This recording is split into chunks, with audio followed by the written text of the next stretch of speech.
Welcome to another episode of Home Buying Made Easy. And we are here specifically to help people be better educated in understanding the home buying process and real estate and mortgage and all things as it relates to buying a home. That's what Home Buying Made Easy is all about. It's also the reason I wrote a couple of books about the home buying secrets and home buying made easy. If you want one of those books, feel free to reach out to me. I'll be glad to give you one. You just have to reach out and I'll send it to you for free. You don't have to even pay for it. If you want to pay for it, you can go to Amazon, but I'll give you one for free. I got Rachel with me here, and she has some questions, I think, that she wants to talk about. Today we're talking about Buydowns. Buydowns. What it means, who can do it, Buydowns, what okay. it is. Yeah, so all the things. Okay, well, buydowns mean like I buy and then you get down. Like Boogie. Oh. No. Okay. Maybe not. Okay, so let's dive into buydowns, and I'll give a brief overview of what a buydown is. Yeah. So you have there's a rate sheet, and let's say the interest rates are we'll just say here in the first part of the new year, if interest rates are at 5, the rate sheet might be all the way up to 7 and all the way down to 4.5. Okay, so if you are going to, and if the rates are 5 today, and you want to get a 4.5 interest rate, you'll have to pay money. You'll have to buy down to get to that rate. Everything above, if the rate today is 5, then everything above 5 becomes a credit for the rate. So you pay below it's called the par rate. It's called the daily par rate. But everything over that becomes a credit. So, and every lender is different. Every lender is different how they do their credits, how they do their buy downs. Sometimes there's a thing called inverted. That is something unique where you can, let's say 5.75 is a rate that is at par, but then 5.625 might be a better rate that might cost less or give a credit, or 5.5 might, like, there's times where it's flipped upside down where it's better not to have 5.75, instead it's to get 5.5. You want to know why? Why? Good question. The reason why is because lenders buy in buckets. So they may buy a bucket full, just like a bucket full of mortgages at this, or bucket full of money at this particular rate. And they guarantee that rate. Then they go and they have loan officers that go sell that rate. So when they have a bunch of it, they'll create a discount, so to speak, and make that less. So it offers a inverted rate sheet at that point. Now, specifically, we were talking about buydowns though, which is, let's go back to our scenario where you're talking about if the rate's at 5 and you want 4.5, you got to buy down, you got to pay to get to that. Does that kind of make sense how the rate sheet works? Every rate sheet is an open rate sheet until you have a contract or you're refinancing and you say, I'm ready to lock in the interest rate. Once you lock in the interest rate, that day is the rate. Like that rate sheet for that day, you might as well take a picture of that rate sheet. You can be anywhere on that rate sheet you want to be. The lower it is, the more you're going to pay. The higher it is, the more credit you're going to get. And that happens every single day. Yeah. Sometimes multiple times a day it changes. How is the amount that you're paying change with buying down? How does it change? Like Yeah. calculation? Like, how is it calculated? Yeah. Every lender has their own calculation. Like it's not like if we went and we have some software where we can pull all the different lender rates in, and if we went and looked at every single lender rate, every single one of them is different.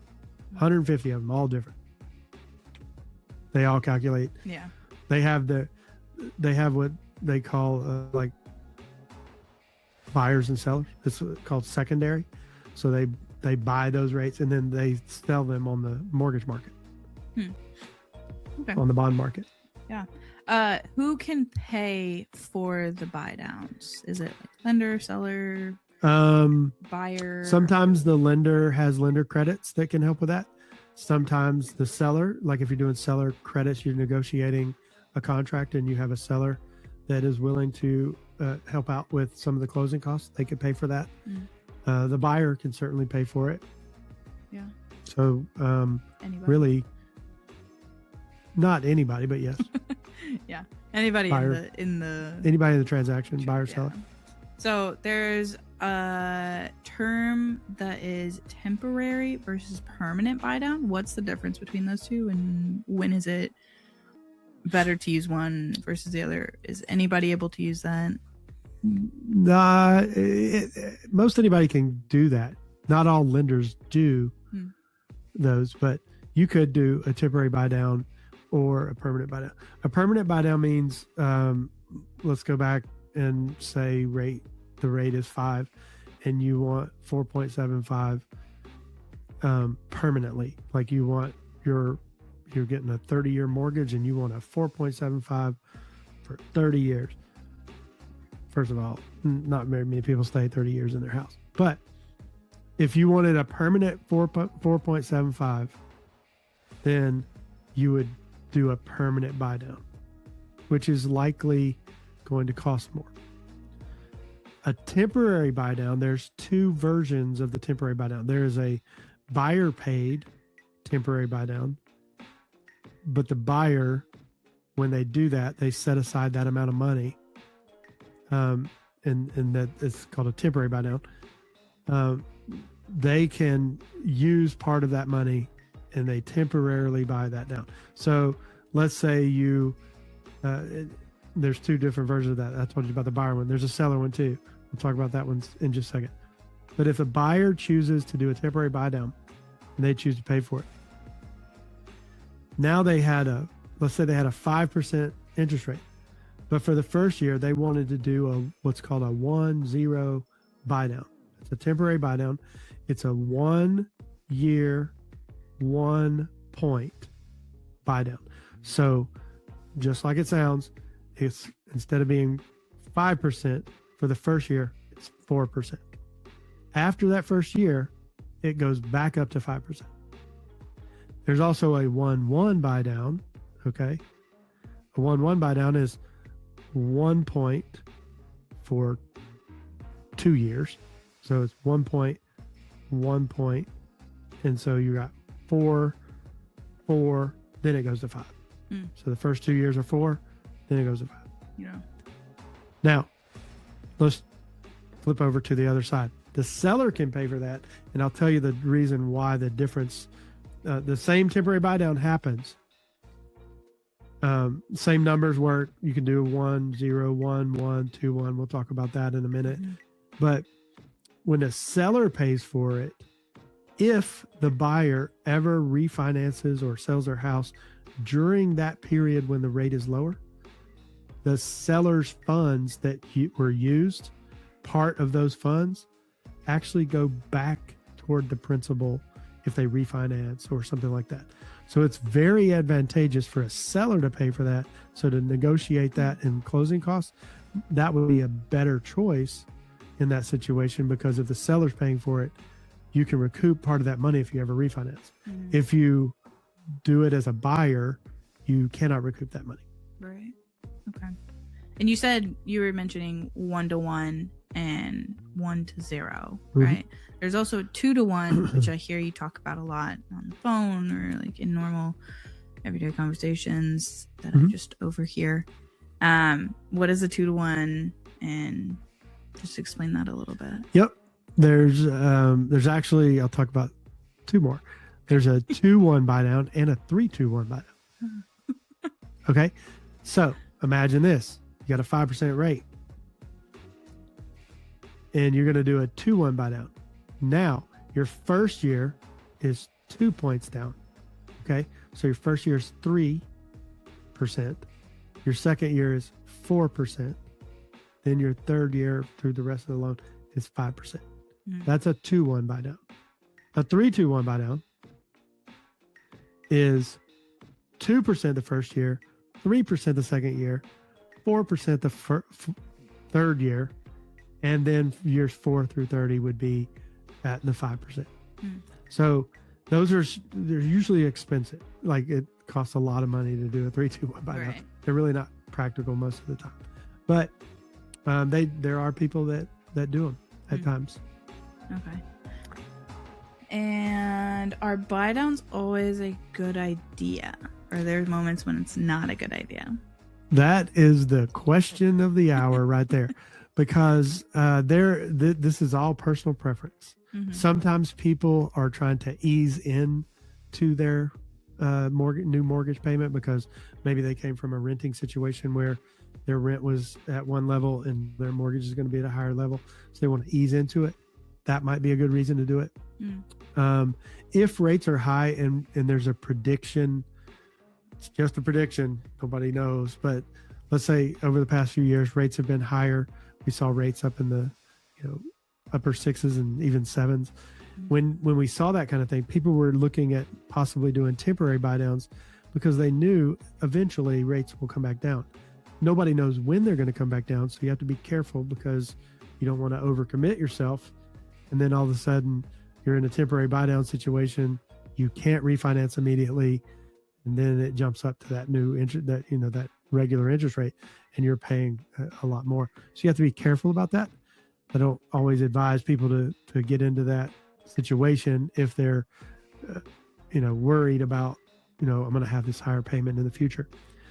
I think loan officers do a disservice many times because they say, oh yeah, it'll be better. And you need a temporary buy down. We'll just refinance you out of the other one. And they're selling it like that.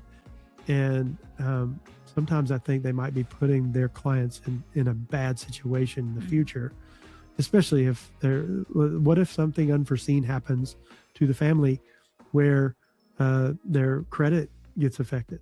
Now they can't qualify for the refinance. Or what if rates don't come back down for a while? What if it takes 3 years for the rates to come back down? Right. We've been in a high rate environment for quite a few years now, and the housing market has suffered as a result of it. So that's something to really think about when you're doing these. Other than that, I don't know that permanent buy downs make a lot of sense many times because you're basically taking money and prepaying interest. Right. That's all it is. And, there's a calculation you probably need to do that says, hey, when am I going to recoup my money by making this permanent buy down?